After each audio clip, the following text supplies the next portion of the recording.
Sri Krishna Parabrahmane Namaha.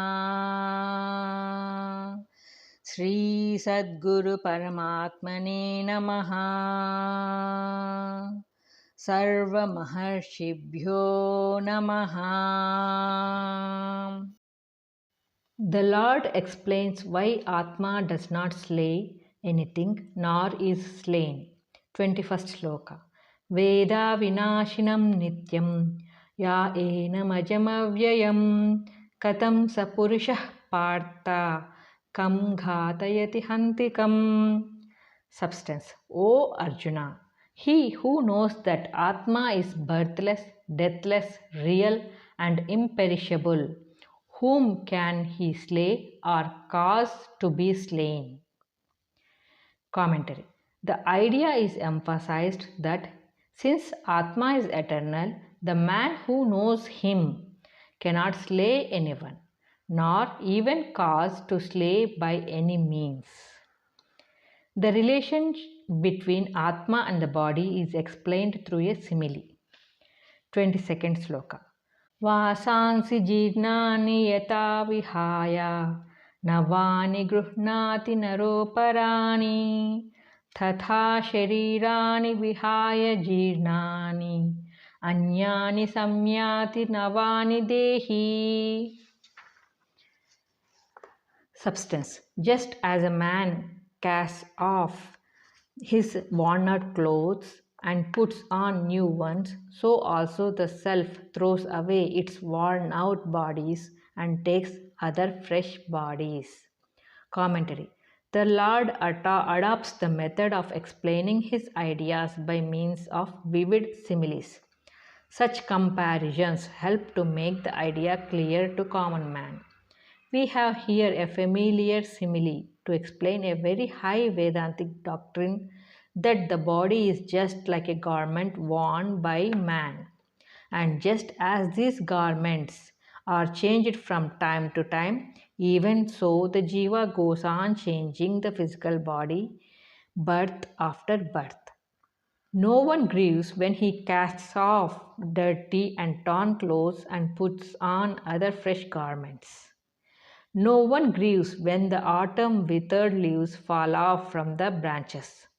There is always the knowledge that fresh leaves come up with the arrival of spring. The whole of nature presents such alternate pictures of bareness and beauty according to the changes of the seasons. The Lord points out that death is no more than the rejection of the old and decayed body. The jiva drops off the decayed body by death and adopts a fresh one.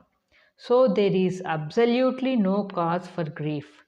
But of course, to destroy the past karma by supreme gnana and escape from the cycle of birth and death is the reward of the highest realization. Bodies. The plural is used here to show that man has to pass through innumerable bodies, birth after birth, so long as he remains ignorant of his real nature. Worn out. We have to interpret this word as bodies whose karmic force is exhausted. We see that people die in child and youth when the physical body is not supposed to be old or worn out. In such cases, the karmic force for that particular body is exhausted and it falls off accordingly. The Vedantic doctrine is that the self remains deathless, passing from one body to another according to the force of the karma done with the body. These bodies, upadhis, continue to change, but the real man, Atma, remains unaffected and changeless. The five elemental forces cannot affect the self, Atma. 23rd Shloka. Nainam chindhanti shastrani, nainam dahati pavakaha, na chainam kledayantyapo, na soshayati marutaha. Substance. Weapons cannot cut, fire cannot burn, water cannot wet, wind cannot dry up this Atma. Commentary. The Jiva is the combination of these three factors: body, mind, and Atma. One is subtler than the other. The five material elements can affect the body only because the body is composed of the five elements. They cannot affect the mind, the subtle body, because the subtle body is finer than the gross body. We see that gross matter can break up or destroy only a gross object. The sword can cut through a plant or a human body, but it cannot cut the air or the ether. Finer and finer objects are not touched or affected by gross things. Atma, being the subtlest element, nothing can touch or affect it in any way.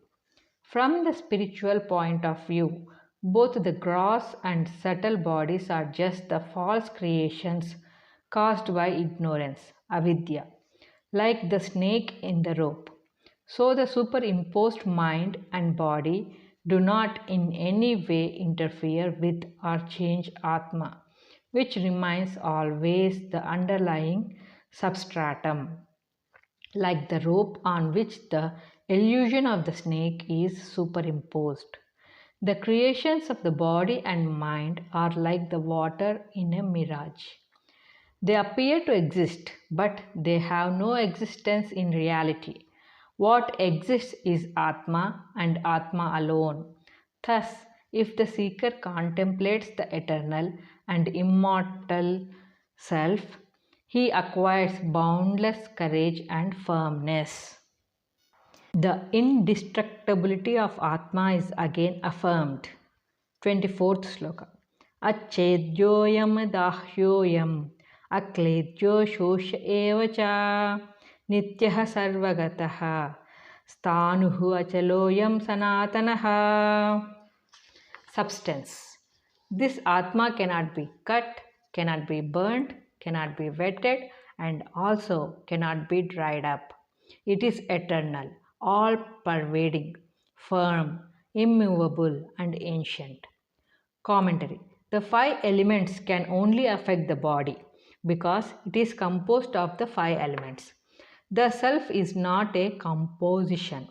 If it is a composition, it should naturally decompose like the body and die. But the self is deathless. It is one. Eternal, all pervading means by these two epithets, Atma is declared to be beyond time and place. Nityaha means eternal, that is, having existence in the past, present, and future. Sarvagataha means all pervading, that is, pervading the whole universe entirely. Having entered time and space, the self remains still above and beyond them. Every object in time is subject to time. There is no object which is not finally destroyed by time. Worlds, stars, constellations, all things seen and known are swallowed up by time.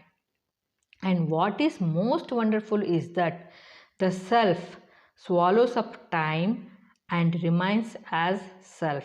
It is known as Antakantakaha. It is eternal. It is eminence. It shines in all as existence, knowledge, and bliss. Such being the truth, how can anyone commit sin against another? The noble ideal of universal love is the logical corollary from this truth that the self alone exists everywhere and in all beings. The seeker has thus to eliminate all sin and uncharitable thoughts and feelings against others by the contemplation of the Supreme Self as the Lord of the universe. Because Atma is all pervading and universal, there is no question of its moving from one place to another, and so it is immovable, sthanu. It is also the ancient, sanatanaha.